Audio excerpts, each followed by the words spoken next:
In times of ecocide and genocide, climate crisis and the rise of fascism, narratives can be pathways for systems change. The violence against the earth and its peoples is the outcome of hundreds of years of monocultures, narratives about who belongs, who decides, what has value, what counts as growth, and the endless bureaucracy of the self. These systems of meaning were imposed, and they can be dismantled. True regeneration requires interwoven conditions for systems change: justice, economics, governance, land, and spirit. Pathways for regenerative futures. Western narrative is deeply rooted in separation. The same way that land became fragmented into small squares of private property, the color of your skin determines how the system treats you. A culture that has been imposed through war and colonization. A culture that prioritizes capital above life.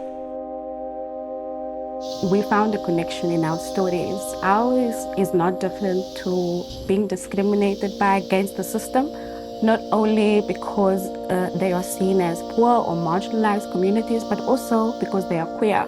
People are in places of economic injustice and feeling not dignified, feeling working, being treated as slaves, having no autonomy about their lives. El capital tiene más importancia que la tierra y que las vidas de las comunidades que la habitan y la cuidan y la protegen.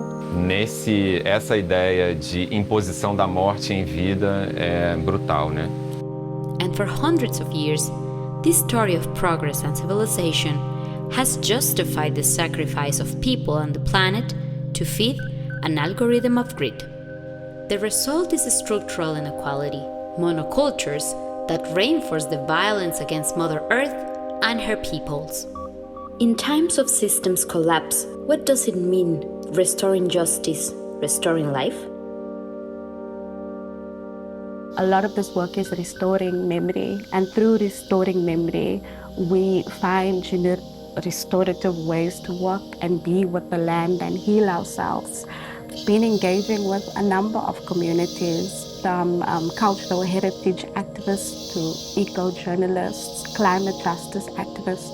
And it also challenges this narrative of queerness being seen as un-African, because in the archives we also find our ancestors who were custodians of the land, who were queer, also women making it rain and finding medicinal properties within the plants.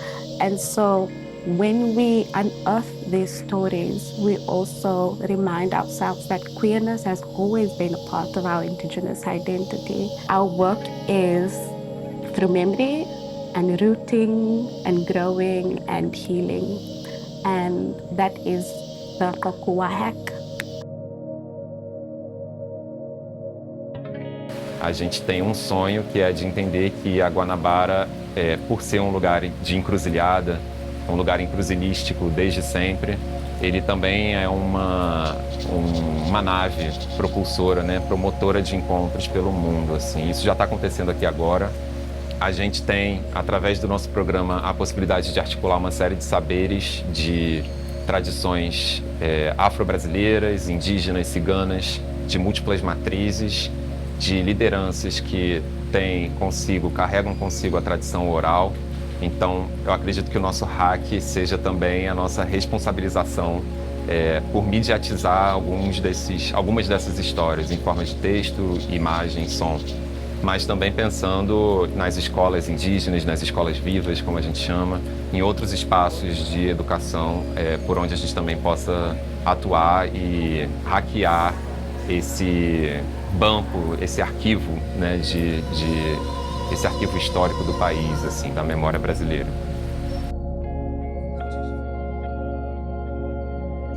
Social movements are doing amazing work, and even though people would say, oh, nothing is happening, for example, in Romania, and they're very apathetic about the situation, new groups, the new collectives, the new organizations are popping up each day. So many of them, it's actually impossible to have an overview. As amazing as they are, they have a lot of work on their own issues and their own situations. And I think it's using this narrative dimension to actually bring groups together to form coalitions and to coordinate. So we're trying to kind of ease that process and make it more simple to think at the movement level and to think, for example, to coordinate a narrative at a movement level. Like, how can we have messages and find common narratives that we agree on and that we can each say in our own voice without losing our differences? And how can we actually start to coordinate? Maybe we don't have to like agree on our ideologies, on our positions, on everything, but we can find places where we can coordinate, where we can support each other narratively. As we manage to do that, we can start to actually think about what is the culture that we want to live in and start this process of thinking about this. And yeah, I think that has a lot of potential. Y soy parte de la grupalidad Fuegas Brigadistas Organizadas, que somos 18 mujeres y brigadistas que tenemos el objetivo de dar un abordaje a la problemática del fuego, que está muy presente en nuestros territorios, desde un enfoque ecotransfeminista. Lo más importante, además de encontrar una herramienta para ingresar al fuego distinta, crear otras formas de nombrarnos, de nombrar lo que existe, lo que nos da vida, con lo que nos relacionamos, de lo que comemos, que todo eso para mí es el monte. Yo siento que entrar al fuego desde siendo parte de una brigada comunitaria, entrar desde un espacio de seguridad y de confianza que es sagrado. De las grandes herramientas que nos habilitan a los vecinos y a las vecinas que decidimos organizarnos para proteger nuestro territorio, desarticular el impacto emocional del fuego y regenerarnos y sobre todo resignificar nuestra tarea y poder volver a elegirla y poder volver a entrar al monte, a protegerlo y a cuidarlo y a trabajar el fuego. Que hay otras formas de cuidarnos, de habitarnos, de vincularnos con esto. El monte ni los cuerpos son terreno de conquista. There is no systems change without dismantling fragmentation in our minds and souls, the structures and worldviews, justice and ontological shift. This pathway holds that intersectionality and open imagination to other possible worlds.